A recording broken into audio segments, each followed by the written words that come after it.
I actually was taught about God really young. My mom's always been like a Christian and a follower of God. I remember I was probably about 4. I remember her praying with me and having me repeat the words, asking Jesus into my heart. I didn't have a good childhood, I guess. It was pretty rough. There was a lot of abuse that followed our family. I even have family members that turned away from God, that grew angry towards God because of it, but I never did. I cried out to the Lord. I never felt like it was his fault because he wasn't doing these things, right? But he was always there. Yeah. So I never lost my faith as a child. As a teenager, though, obviously you drift away.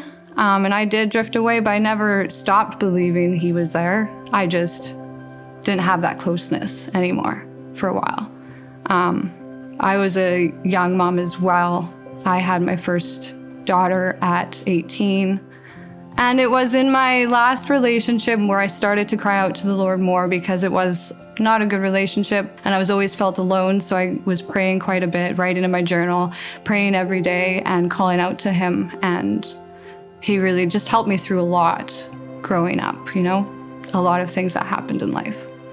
I've learned that he does speak to you and you can hear him if you learn how to hear him. Before, I never heard him. And that's kind of like, as a kid, you're like, well, I really do believe in him, but I don't hear him. And I've learned how, finally, after years, to actually hear him. Going back again, I've watched a few baptisms growing up as a kid, and I always felt this really strong pull. Like that's something that I need to do. But I was a kid, so I was very nervous and I always just backed out or whatever. So I think he was trying to tell me kind of ahead of time of what he's going to be wanting from me. And then my friend mentioned that he was wanting to be baptized. And I was like, no, I really want to as well. I've wanted to for years. I've felt the call to do that, and that I'm supposed to. Jesus is everything to me. I owe him everything. I don't even have enough to give.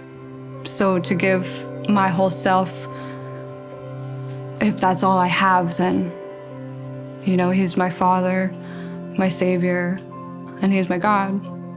Well, I'm here to declare that Jesus is my Father, my King. He's my everything, and I want to give him everything that I can.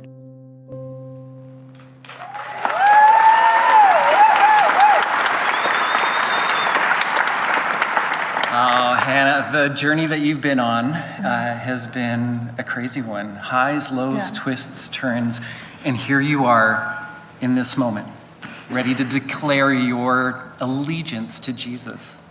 It's been a crazy ride. And now you brought your own worship choir to back you up. This is not Hannah's backup singers. These are the people that Hannah does life with. This is your community group, and they're here.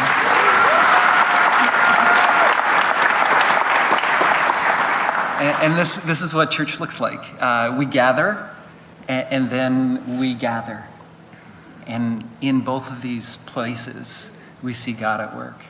And in your story, you said you're in a posture these days of listening. Yeah. And in Matthew chapter 11, it says this. Jesus says to a group of people that he was talking to, he says, let those who have ears, let them listen. And then he went on to talk about a song that was being played, and people just weren't recognizing the tune. When we follow Jesus, there is this tune that we cannot escape, and it pursues us. Yeah. And then there's this moment where we start to sing it back. And today, you are singing so boldly, so loud. And we are so excited to celebrate this moment with you. So Hannah, it gives us great pleasure in this moment to baptize you in the name of the Father, the Son, and the Holy Spirit.